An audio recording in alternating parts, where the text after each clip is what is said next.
And I think, the Enneagram conversation is interesting because it essentially provides a framework for us to say, as a person who tends to be like this, you might find yourself struggling more often with this brokenness than this brokenness.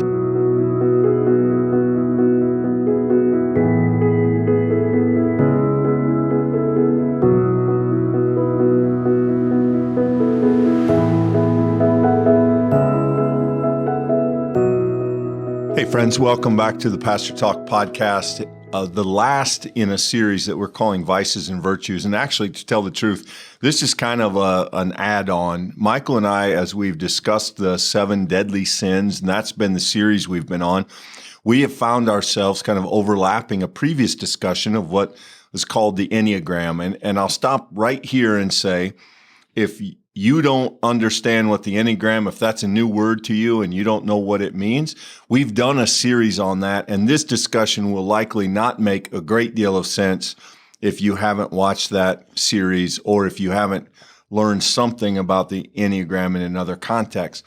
Having said that, we found ourselves kind of intertwining these two conversations at some points, and we wondered about reflecting on the way in which they might fit together as a kind of bonus episode and a way to close out this series. Yeah, so, when we were doing the Enneagram, which is now, I think, a couple of years ago, actually, the books that we were studying as we went along that process actually did often make note of some connections to the 7 greatest sins. At the time, I'll admit to you, I didn't give that a whole lot of credence or thought because I, quite frankly, hadn't done a lot of research on the 7 deadly sins. And so certainly as we were going through this process, there were a few times where it just kind of struck me that, I could see how maybe if you were thinking of this Enneagram type, how there might be a connection to a particular kind of sinfulness, especially if someone was living into the sort of weak part of their number at some point. And yeah, so as that sort of thought spurred, Clint and I both shared back and forth, I wonder what the Enneagram would have to say about these sins. And then we got to the end of our in-person sessions and had a great discussion. The last video, if you want to check that out. But now we sort of turn to that final, maybe you call it like an epilogue almost, and offering some candid and almost in some cases off-the-cuff thoughts on maybe how these two things might intersect in interesting ways. And I think instinctively we kind of understand that there are differences in the way that people are tempted. Some of us are just not greedy people. For whatever reason, the idea of having a lot of stuff, the idea of climbing a ladder and being recognized, it is just not a temptation for some of you. On the other hand, maybe the same person is prone to fits of anger and prone to lash out at people and kind of do that explosion thing. And so there is a kind of home base to most of our struggles with sin. We find ourselves kind of going back to some of our familiar struggles often. And we just wondered about the ways in which the Enneagram, which essentially shows us something of our personality, maybe that's not quite a big enough word, but our personal makeup, and the 7 deadly sins might correspond. So again, if you have some work to do on the Enneagram and you're not up to speed, we'll try to remind you of some of that, but you'll likely want to go do that first. Michael, we jump in at the beginning. Type 1, the reformer, and just again as a refresher course, reformers are prone to be very competent, perfectionist, very driven, kind of a sense of justice, a kind of a sense of rightness and righteousness. Ones bring a lot to the table, but it's interesting to think about what their Achilles heels for them might be. Yeah, so I think at the outset of a conversation like this, you got to be aware that I don't think you can peg any one particular sinfulness against any one particular Enneagram type. That's one thing I found very compelling about the Enneagram, and I think it was a helpful frame for me as I came to the 7 deadly sins, is this idea that they are all interconnected. And so I want a name that, I don't think that any particular number is going to have a particular sin, but I couldn't imagine talking about ones, Clint, without at some point bringing up pride, because I believe ones have this deep inner sense of the ideal, of the way that the world should be. And you mentioned the word justice. Justice for a one, I think, is bringing the world to the place that it should have been from the start. That if you looked at the world and saw all of its brokenness, I think a one can imagine, well, you would just fix this, and then you would do this. And then, they work diligently to make that process possible. Of course, that can be a force for great good, but the temptation to a one is to believe that their analysis of what is right or good or ideal is accurate. Or maybe put differently, that it's a whole analysis, that they can see all the perspectives, which obviously no human can. And so if you're willing to admit that, the sin of pride is, I think, a particularly salient sort of sin to a one, because there's this idea that the self is capable of analyzing and seeing what is wrong. And, even if there's some humility to say, I know I couldn't do all of it, I do think that initial frame may be a very tempting thing to a one. You'd have to resist this idea, well, maybe I don't see the ideal as well as I think I do. And I think that might be a struggle. I went to the exact same place, Michael. I think pride is the obvious temptation for a one. People who care very much about being right and doing right, people who are driven by that idea of the right way to do things, and people who are somewhat offended by and somewhat frustrated by people who they don't feel live up to those very high standards that they embody. Possible that there's some anger. Ones tend to carry grudges, so there may be a sort of, probably not big flashes of anger. There may be some sort of resentment stuff that happens in ones. I suppose the same could be true of envy. If a one looks at someone who, by their estimation, doesn't really deserve the accolades or the success that they have received, if the one doesn't think that they have earned that, I suspect that would be very frustrating to them. So I think anger and envy could be in the mix. And of course, any sin could affect any person. But as we try to make some generalities, I think pride stands out as the obvious, most likely suspect. Yeah, I think that the one is probably resistant in some ways to things like gluttony, because I think the one intuitively and innately knows how not ideal that is. I think it would be a real contradiction of self-identity, probably, to give into something like that. I think, maybe a one does find themselves in a position of anger and wrath, but I doubt that is a thing that simmers forever, unless there's been some due cause that starts it, unless there's a thing that the one doesn't feel that they have agency to resolve. Maybe that eats away over time. But I also would say, maybe a one struggles with greed in the sense that, well, there's a thing out there I'd like to have, or I think it'd be ideal for me to have, I should possess. But on the other hand, I think lots of ones are so committed to the idea of pursuing the ideal, they really don't give a lot of time and attention to the stuff that other people have, the stuff that you might be envious of, because fundamentally they're working to their own vision as opposed to navigating based off of the choices and decisions of other people. They're far more internally driven than that. So, I think there is some resistances there. And if you're a one in the Enneagram, you might say, there are some things that are just less maybe initially tempting for me, or less compelling in that whole set. And I can imagine how that might be the case also. Yeah, and it may be counterintuitive, but the interesting place that a one could end up, I suppose, is sloth, which is probably not a part of the makeup of very many ones at all.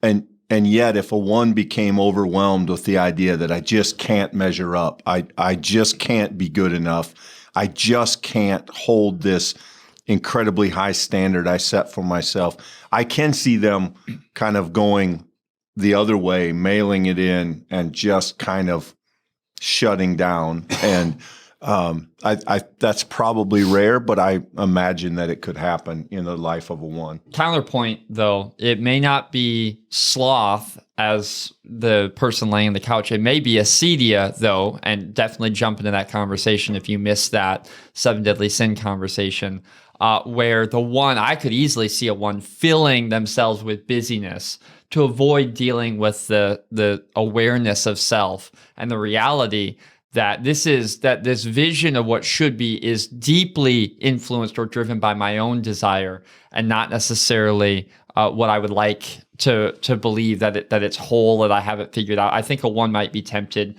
to be overly busy, which is another form of that thing that we talked about called acedia. Yeah, agreed. So some thoughts on the 1. Now we move to the 2, the helper, caring, compassionate, generous, a people pleaser, kind of possessive. And, again, Michael, and keep in mind, those of you that did Enneagram with us or that know something about the Enneagram, the numbers being close to each other tends to mean that they share a little bit. And so, again, I went to pride thinking that the 2 loves to place themselves in the middle of things. The 2 loves to keep track of who they've helped and who owes them things when they're not healthy. At their best, 2s are more gracious than that. But when 2s struggle, it often is this sense of everything I've done for them and they don't appreciate me, which I think pride could be rearing its ugly head in that. And maybe greed. Not in the sense probably of materialism, but in terms of people's time, people's attention. I think 2s can be very demanding when they're unhealthy. And I didn't know where that fit. It seemed to me that greed is probably the place on the list of the deadly sins that something like that would be couched. Oh, that's interesting, Clint. I was probably going to word that through the lens of envy, because I think that for me, when I think of the 2 who has given and given and given and given, I think the refrain I hear over and over again is, oh, wouldn't it be nice if I could just have a simple, quiet night like everyone else instead of volunteering to do this thing or baking cookies or delivering this thing? Wouldn't it be nice if someone thought of me like I think of everyone else? And if that resonates with you, I think it's easy to look at other people's lives or what we consider to be, maybe grass is greener, and to sort of dream about what that might look like. So I think that, Clint, is maybe just a different way of framing what you're saying there. I think another one that I just want to affirm, I was also going to say pride. And I think you're also going to find pride in an interesting way in number 3. I don't think these 3, 1, 2, and 3, I think do share pride in a very substantial way. I think for 2, it's the awareness of what people need, which they are often very good at. In other words, I think the 2 is often very right because they spend so much time and thought honing their sense of what people do need. The danger is when they believe that they are the arbiter of that, or that they have identified that other people don't even know maybe people don't even know themselves what they need. And the moment that a 2 does that and they start filling in blanks that maybe they weren't even invited to fill in, that's when pride really begins to set in deep. And I think that could be a real danger if you're a 2. Yeah, absolutely. And we probably should have said at the outset that we are clearly talking about the least healthy or the less healthy expressions of our types because we're specifically dealing with a list of sins. And so there are wonderful things about all of these types, but we're thinking about where are they weak in regard to the 7 deadly sins. You mentioned the 3, Michael, the achiever, pragmatic, success-oriented, kind of driven, image conscious, all of those things that we tend to think of in that category. Where do you think their root struggle might be? So I think pride very much lives in that conversation as well. Like I said, I do want to point out, I think that this is a surprising turn because I think 3s are so outer devoted with their attention. They're so aware of the external that in many ways the 3 comes to believe that there is no center, that there's no self, that there's no deep personal sort of identity. And when one begins to do that, essentially instead of being prideful in the sense that you're haughty and puffed up. You become prideful in the belief that you are the only person in the world who doesn't have an identity. It's a really kind of interesting shift, I think. And what happens in that shift is the three no longer takes any kind of responsibility for their own identity making. And that is a form of pride because it says to yourself that I'm not worthy of being the person God made me to be, that I am a special case, that I am apart from others. Everyone else deserves my time and attention, but I don't. And that's a very kind of dangerous, insidious, backwards kind of pride. But I think it's very much at the root of that experience of the world. Yeah, I had pride as well. Interestingly enough, I had envy. I think threes being people that tend to look up the ladder, that tend to look at other people to sort of frame their own sense of what they should do and who they should be. I think envy is probably somewhere in that mix, possibly, and also gluttony. Not in regard to food, probably or necessarily, but in the idea that threes tend to overdo things in order to get people's attention, in order to stand out, in order to succeed or be recognized. The three can find themselves gluttonous in the sense of not having healthy boundaries and knowing when to stop. Yeah, I actually think anything that could possibly used as a tool for the sake of self advancement and sort of fitting into the crowd, I think is a real danger for the three. So I think you could easily name here things like envy, which was also on my list, but I think lust, I think gluttony, both would apply because I think there's a sense in which the pursuit of those kinds of goods could be perceived in some cases as being successful. And wherever that theme lives for a three, I think it's very clearly going to draw them into it. I do want to underscore, I think envy is probably the strongest force for a three would be my guess because of its external nature, because you're looking out at the other. That is very much one-to-one with a three's experience of the world. So I would name, if you're going to pick one for the three, I mean, I think I would pick envy. Yeah, that makes sense. That brings us to 4, the individualist. Fours are, remember, sensitive, tend to be withdrawn, kind of melancholy, self-absorbed, sometimes temperamental. They have an experience of kind of whiplash emotions. They are comfortable being sad in many instances. Michael, the temptations that stand out for me would perhaps be sloth in the sense of apathy, that fours tend to isolate themselves, and in their not healthy moments that they tend to withdraw. That sense of melancholy is very much expresses some of our conversation on sloth. Interestingly enough, maybe also lust. Fours drawn to the idea of relationships that go beyond what quote unquote average people have, what other people have. And I think, 4 is kind of the category of many of the great artists historically. And how many of them have we seen when they melt down, it ends up being drugs and lust and those kind of very base behaviors. And so I think the 4 is drawn in those ways, perhaps when they're not healthy. Yeah, I think if you're willing to look initially at the 4 as the one who very much has a very strong interior experience, then it might make sense that a 4 might be drawn to those very heavily external kinds of sins. I very much agree. I think lust, I think even gluttony could probably fit there. This idea of I'm going to fill this internal pang, this sense that something's not entirely right or whole with me. And it'd be easy to fill that with some external, especially maybe even physical kind of thing. Often these folks are very, very physically able. I mean, they're creative. They can make things exist in the world that didn't exist before. That's an amazing gift. And, I think that there's a kind of externalizing that happens there. I think there's a kind of simultaneous internalizing. Like if I could get this person in my heart, or if I could get this possession or this status, whatever that might be, there may be a sense of meeting that perceived gap between who I should be and who I am.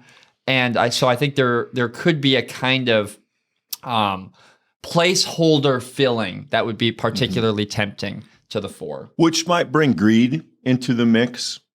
The idea of climbing a mountain, of having a lot, of having the right people, of having the right experiences, that may be something that could show up as well. That moves us on to the 5, the sort of investigator.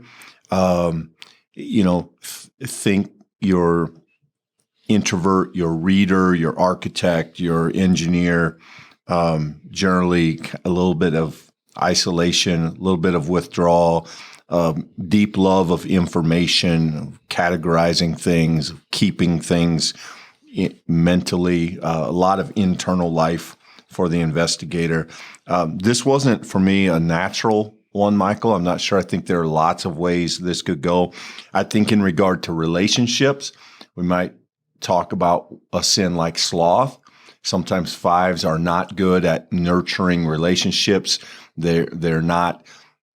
They don't sort of natively keep up with people real well. They don't. Sometimes they don't notice things. Sometimes they're not attuned and attentive to people. Pride. I mean, they do tend to be pretty sharp. They tend to be well read. They tend to be deeply involved in the things that interest them. Greed, in the sense that they treasure stuff, information often, but sometimes that could turn into other things. And there is a sort of natural drive in a 5 that could lead itself to wanting more, so maybe greed. But I didn't have one that just jumped out. I don't know if you had a different experience. So I think I might lift up a couple here. I think I might say envy. Some of the folks that I think of as maybe this being their primary number, I think there is a sense of disappointment when they look at others who are maybe less well-read or less capable, and they are advanced. I think there's a kind of disappointment. I think of lots of the academic profession where when you get that book published by that one publisher that's really famous, there's often a lot of kind of back chatter, grumbling like, oh, they didn't deserve that, or I could have written that better than that. So I think the acclamation of information and a person who works very hard to sort of hone that ability to frame and understand, I think could very easily both see in someone else who's advanced a disappointing kind of envy. And I think there's also maybe a kind of longing for life that's maybe even more simple. I mean, I think some of those folks I think of live in very complicated, nuanced mental lives. And sometimes they just love to be able to be a little bit more whimsical. They just be able to throw off the chains. And so there may be some envy in that. I also think, potentially there could be a room there for some of the physical sins, the idea of gluttony, the idea of lust, the idea of filling a body instead of a mind may be particularly compelling to these individuals. The thing I think that makes it interesting is they may not be tempted towards the relational sins, something like wrath, maybe even something like greed, because of the fact that they just simply don't really frequent the social encounters as much by nature of who they are. That said, that is itself a possible place for sinfulness. There may be a kind of rejection of relationship, a kind of avoiding of the richer fullness of human interaction. And to whatever extent that might be, some of these other sins may actually present themselves in some strange and alternative sort of under the surface ways. Yeah, I think the 5 is sort of a funnel. I mean, to some extent, I think maybe all of the sins could find their way in. In a strange way, they're kind of the counterbalance to the 7 in that they tend to overdo it, though they tend to overdo it internally, not externally. Right. And so things like lust and greed may be a part of that struggle. I think that's interesting, and it would be be fascinating to talk to some fives and see how they felt they interacted with a list like the 7 deadly sins. Yeah. Brings us to the 6th, the loyalist, committed, care about society, care about structure, generally either very much like or very much dislike status quo, depending on which side of the 6 fence they fall on. I think, again, probably pride may rear its head here. Michael, the 6 likes to be convinced they're right. In fact, they use those structures to convince themselves they're right. They love the idea of my team. They go all in kind of on the way it either should be or shouldn't be. Again, depending on how they're wired. I suppose that makes room for anger too, especially if they live on that contra 6 side where they're against structure. Then they sort of want to tear things down. In an unhealthy way, probably even prone to violence potentially. But anger and pride were the 2 that came to mind most quickly for me. Yeah, I'm going to just straight up agree with that. I think I would have maybe started with the anger and then got to the pride. I think of the 6 probably being most tempted by anger, and that may not be right, but I think the reason for that is when you live in a very sort of contradictory relationship with the world that surrounds you, when one of your primary goals is safety, stability, reliability, and you live in a world which we all know is constantly not that. The world cannot be controlled. Though we can try to find a safe place in it, the world is by definition not safe. And so because of that, I do think there is a kind of burning ember that always lives inside a 6, a kind of anger that the world is not as the world could be and should be, different than the 1, whereas I think the 1's trying to reach for an ideal. I think the 6 is seeking a sense of internal stability and security and safety. And in the process of desiring it, but never acquiring it, I think it's very easy to see how a 6 would be angry, both angry with those who are maybe closest in personal relationships, that they certainly if there's a kind of failure and that failure impacts that sense of self and stability, how quickly that might turn into anger at that person. And then, of course, in the world that's highly politicized, in the world in which there's teams and back and forth and fighting, how easy it would be to identify with one of those teams and to very much reject and angrily attack whoever's on the other side. So I would have picked anger, but I think pride's there as well. That was on my list too. Yeah, those spoke to me as well. That brings us to 7, sort of an interesting group of people, the enthusiast, life of the party, involved in lots of stuff, kind of ADD, scattered, busy, all of those kind of things. And interestingly enough, Michael, I think of the 7s as particularly prone to the physical sins, the excessive sins. So lust, gluttony, greed, if not material, certainly of experience, wanting to try everything, do everything, maybe not have everything, though I suspect that can be in the mix as well. But I think those physical sins are probably particularly compelling and particularly tempting for 7s. Yep, absolutely. Maybe another way to look at this is I think of the 7 as often being driven by the intense inner need to not think about it and, to not really think about self, to not really process one's emotions, to not really come to grips with a difficult history or things that the 7 would rather not be. But instead of slowing and facing that, they often run and they try to outrun it. They try to run faster. They try to find ways to distract. And so, yeah, absolutely. I think from that vantage, it would make sense then that any tool that would help really bring in experiences to distract from that process, the thing that needs done, but instead filling it with the things that maybe want to be done. I think those certainly fit the list. Lust, gluttony, greed, all of that I think fits there. I would say maybe a strange one that you might not think of to be on the list, but I would add to the list, I do think is pride. I think sevens have a unique form of pride in this idea that they shouldn't have to slow down and face it, that they should get to be the life of the party, that the attention should be on them, that as long as they keep living out that kind of external they have a very compelling kind of presence in most settings. And I think that is itself a form of pride. And in the sevens case, maybe even particularly destructive, because it crafts this narrative that they keep living into that is good for them to not face these things, when in fact, I think that's a very dangerous thing for the soul.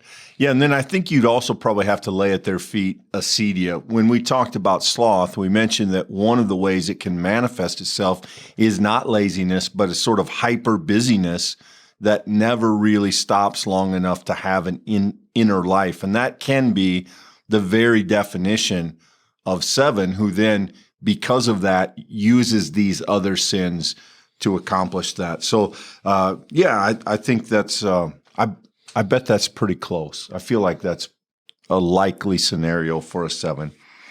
Brings us to 8, the challenger, a lot of confidence, kind of willful, confrontational, people who tend to want to throw themselves into the front, people who want to challenge others, people who are wired to kind of push back on everything, sometimes for no real reason other than that's what they find themselves doing.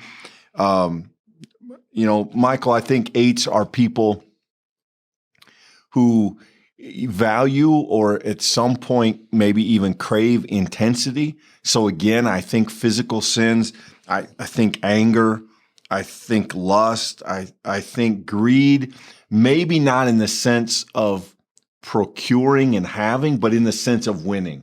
If your neighbor has one car, the 8 might want a second one just to kind of stay on top of the heap like that. And it wouldn't probably be about the things themselves, but about what it communicated. And so those are the places I went right away.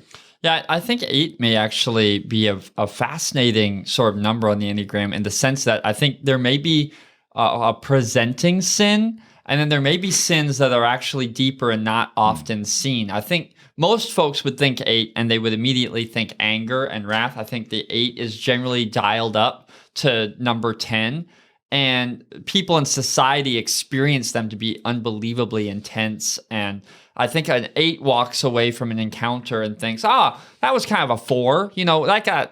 Some words were shared there. And another person walks away thinking like, oh my goodness, that was an all-out kind of conflict. And I think so people may pin anger on an 8 because of that. What I think may be interesting would be to dig under the surface, though, to see that the actual sinfulness may not be driven entirely by anger itself, but rather a sense of loss or a sense of lack, a kind of covering that may happen there. And that, I think, would be easy for an 8 to flit in and out somewhere between pride, lust, gluttony. I think there could be a sense in which, these things could grow together to meet whatever that individual person's sort of inner need actually was, whatever that strength has been built up for the purpose of, may indeed be the thing that could become a seedbed for one of these sins as well. Yeah, I would agree. And I think probably, as in most places, pride is very likely to find its way into the life of an 8.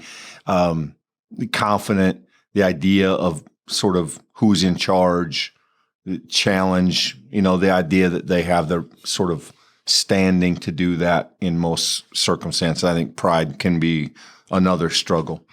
That lands us on 9, the Peacemaker. Easygoing, receptive, reassuring, agreeable, and, at times complacent. And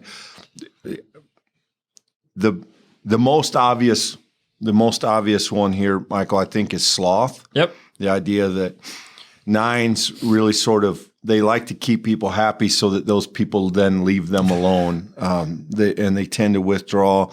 I think underneath that, though, while that might be the most obvious, I think anger, certainly, they're part of that anger triad. And I think, the stressed 9 is very likely to sort of burst out. They keep a lot behind the dam, and when the cracks start, it usually explodes. There's a sense in which the 9 hides themselves, gluttony, something like that, a sort of trying to quiet the internal dialogue with an outside thing. That may be in the mix for some 9s. And in a strange way, I think envy. Less of wanting what people have and more that sense of quiet. And if I didn't have to deal with these things, I might be able to have more peace. And that sort of quest for that quietness for a 9, I think in an interesting way could lead them toward envy. Yeah, I think another aspect of that too might be the longing for another person's drivenness or another person's ability to sort of put themselves out there. I think 9s often feel that the world is very loud, and so people who can really navigate that strongly, I could see a 9 looking at them with some envy and saying, I wish that I had that. I wish that I didn't have to fight so hard to move things ahead, because I think many 9s would say, I don't even know what I'm fighting for or towards. I'm just sort of trying to make it through this day. And so obviously you don't talk about a 9. In fact, I think almost every Enneagram text named the 9 struggle as being with a version of sloth. And so I think that there's a particular sort of maybe pureness to that for their struggle.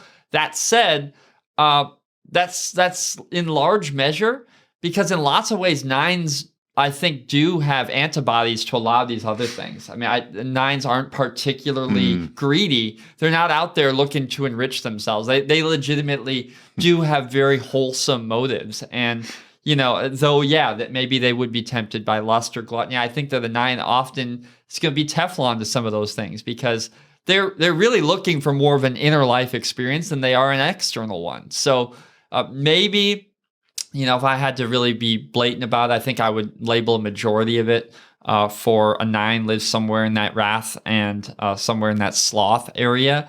And, largely, I think in lots of other places, they have some good protective mechanisms. Yeah, that's an interesting point. I think a good one. That the 9 is generally not out trying to win anything. Right. They just want to be left alone. They just want a sense of peacefulness, of sort of stability, really. And, sloth, one of the words that comes up is apathy. And when you describe apathy to a 9, I think they just say, I live there. The idea of trying to make yourself care and trying to bring yourself to get everything done and try not to be overwhelmed, but try to really get after it. And that sense of apathy of just, I don't want to. And the 9 goes, yeah, wait, what? Yeah, that's just life. Right. So I think certainly sloth is probably the place they start from, at least by constitution. Clint, I think one of the things I find most helpful here in this conversation, and I just want to bring up this circle for you here, is the thing that the Enneagram does that I find so helpful that is often not clear in like the personality type things, is instead of it trying to put you in a box and say, here you are, this is what you are, I think the Enneagram is far more of a journey understanding that you start at one place on this circle. You see how the numbers 1 through 9 stretch around the circle. And the idea with the Enneagram is that every single one of these contains an image of God, that each one is a conditional sort of human instantiation of good things. But each one also has its weaknesses. And of course, we focused on that today from the lens of sinfulness. So the story of the Enneagram is how you make your way around the circle, how you go from whatever number you are to embody the best of these other numbers so that you can engage sort of the wholeness of the story. If you're willing to look at the Enneagram that way, I think it has fascinating implications for these sins that we've been talking about. Because it would be easy for us, I think, each to sort of feel that one or maybe a second sin that really hit home, that just we realized when we went through the study, oh man, yeah, I've got a lot of envy, or I've got a lot of pride, or wow, anger's always on my doorstep. Well, whatever, that might be for you. What the Enneagram gives us is this idea of the journey around the circle, and what that may give us in the conversation of sinfulness is that so too, though we may have one or two places of substantial impact, the rest of these are also working in often very subconscious ways. And so can we become people who embody the virtues around that entire circle? Can we slowly grow as Christians? Because as we do that, I think it has a cumulative effect. As we go around the Enneagram circle, we understand these other types and we try to embody the best of those images of God. So the same, as we embody these virtues, we, I do think, become more and more naturally resistant to the kind of temptation that these 7 sins may have over us. There's a kind of cumulative effect there that, at least as we went through this study, I thought that's a really helpful frame. Instead of thinking of sinfulness as a tally sheet where we mark off, oh, I've got that and you've got that, it becomes a kind of navigational resource for the growth of our own Christian discipleship.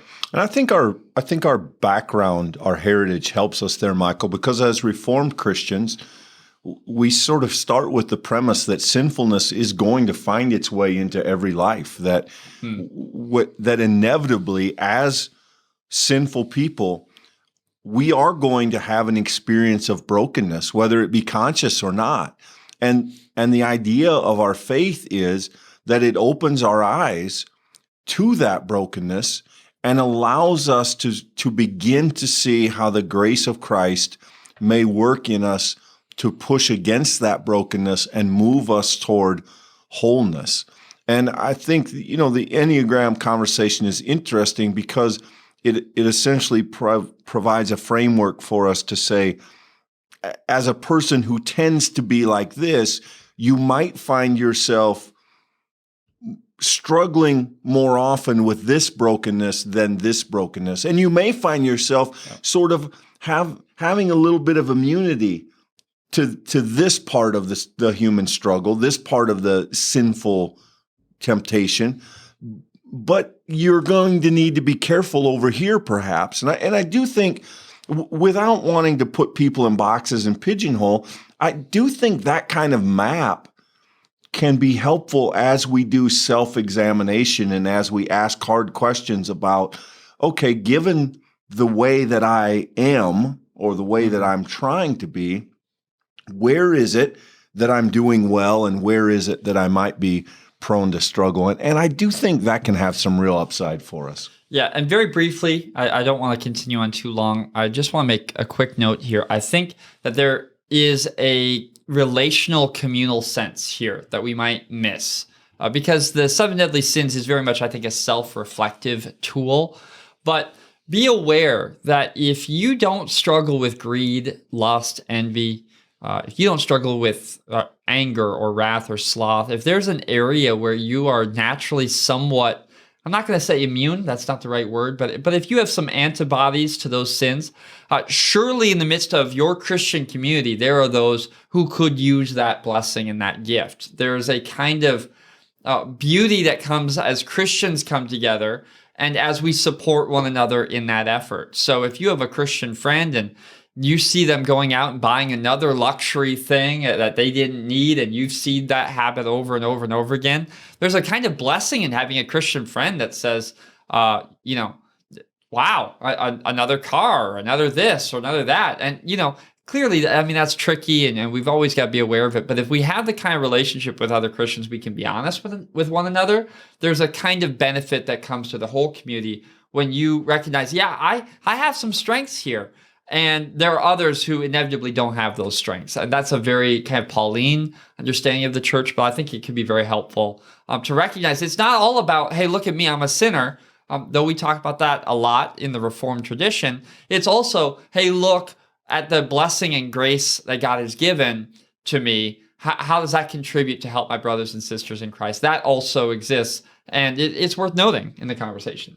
Yeah, because the most dangerous sins, I think, are the ones we refuse to deal with. And so, that experience of saying, in this area, I've struggled, but I may be able to, through that struggle, help some other people. Or perhaps I may be able to speak into an area that is a struggle for someone else, less so for me. So, yeah, there is a certain communal aspect to that. Well, friends, thanks for listening. We hope this was helpful.